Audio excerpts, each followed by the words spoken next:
Morning guys, how you doing? Long time no speak. I wasn't sure if I was going to be getting one, but I decided to do it and get the Insta360 Go Ultra.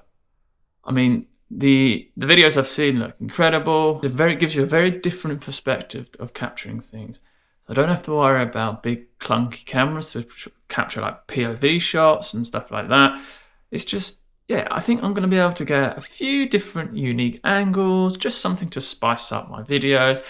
But one of the main things is like shooting BTS. So if I'm on a shoot or something like that, put it on the pendant and, you know, just let it run, let it roll and capture some great BTS. But anyway, this morning I'm going to take it out for a run and yeah, we'll see how it works, what the pitch quality is like, what the audio sounds like. And I'm using no mic at the moment, so this is going straight into camera, the audio. So yeah, let's get ready and go for a quick run.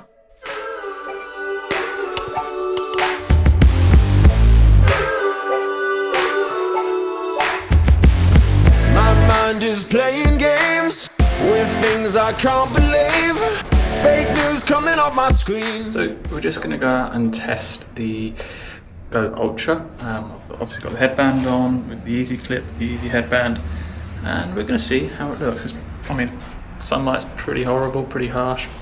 At 4 o'clock, you can see pretty sunny. Yeah, so we're going to go and test it, see how it works whilst running. Right then, we're going to give this a go. Ultra's on the head strap, some signal, and yeah, there it goes. It's a little bit windy, so let's see how the audio works. A bit of a breeze, but talking through it. As we go, I'm just going to change the direction of the head strap because at the moment I've got it pointing down a little bit. Hopefully the audio is okay for you. Not too windy. I haven't put any noise reduction on it, wind reduction.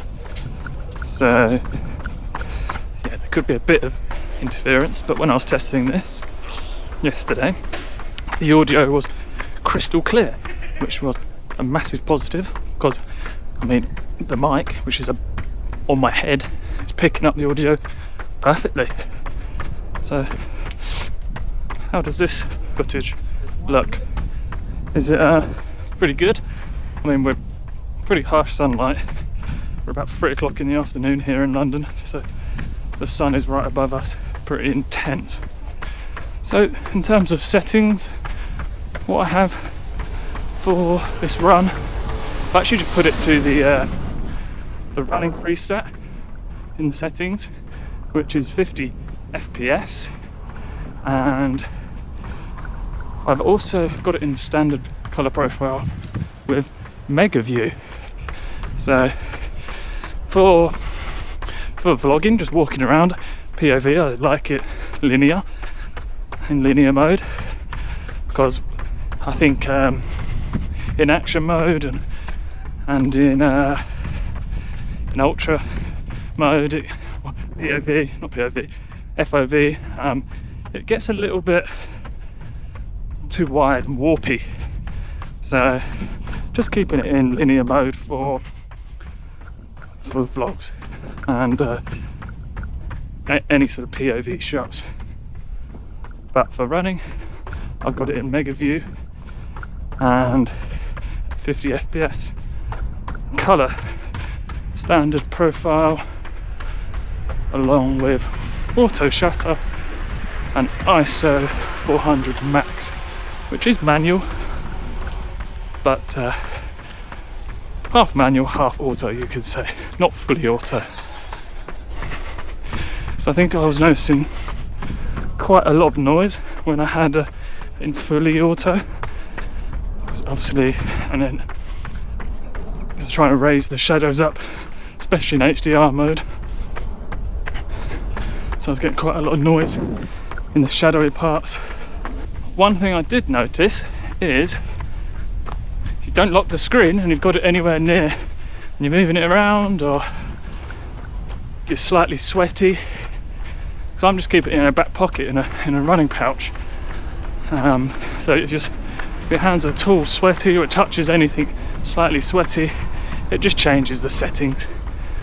So when I was doing this yesterday morning, it was going into 2x zoom mode, clarity zoom.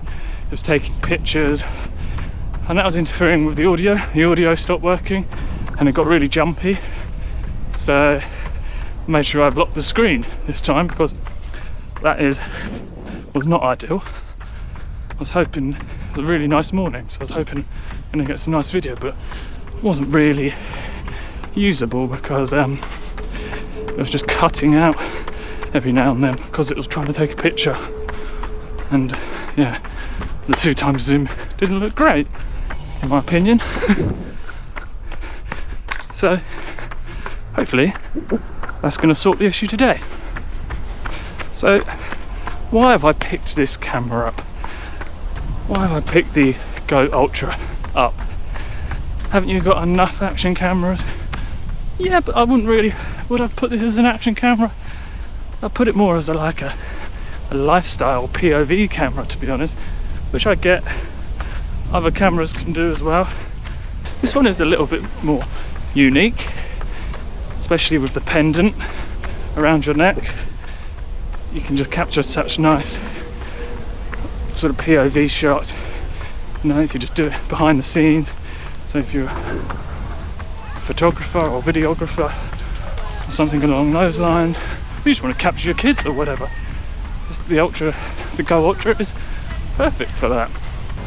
I think this little camera is going to shake up the market quite a bit until DJI come along and release the rumoured Nano, but probably pretty close to hitting shells, I think.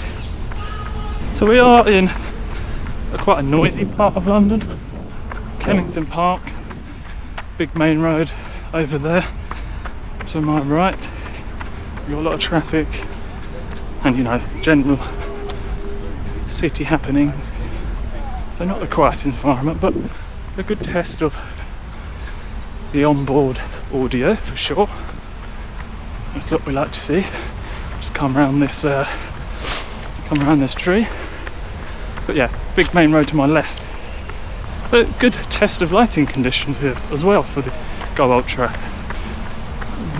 A lot of dappled light, so harsh light coming through the trees, and a lot of shadows surrounding it.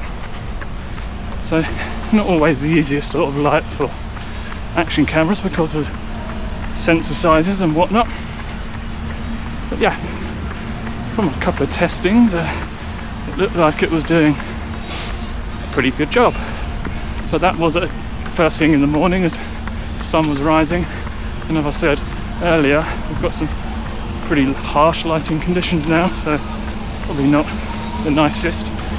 But anyway, we will see what it looks like. So one other thing that really appeals to me with this little camera, the Go Ultra, is how discreet it is. Especially if you're wearing like all black or something like that, but people are just not going to notice it. I mean, obviously I don't mean that in a weird way. You don't want to be going filming people really without their consent, but some people don't really like getting cameras out in public, understandably. They feel a bit awkward. But with this little camera, I mean, hardly no one's going to see it. I've had it in my tests attached to the pendant, and I don't think anyone's even clocked it yet. So for discreetness and being nearly invisible to the eye if you're not paying attention, it really is good for that. So one downside with image quality is that there's no 10-bit colour, which you have in most DJI products these days, especially the action cameras and the drones, the Pocket 3. But you don't have that for Insta360 cameras just yet. Well, not in the main ones anyway, like the X5 or the Go Ultra. So yeah, that's not a huge deal, because the image quality does look pretty solid anyway, depending on what profile you use. Talking of colour profiles, the standard vlog mode, and I'm using it for sort of a vlog setting or POV settings. I just put it in the glow colour profile, and for running I have it in, I think I said it earlier, I have it in standard colour profile. Glow just sort of makes it a little bit more of a neutral image.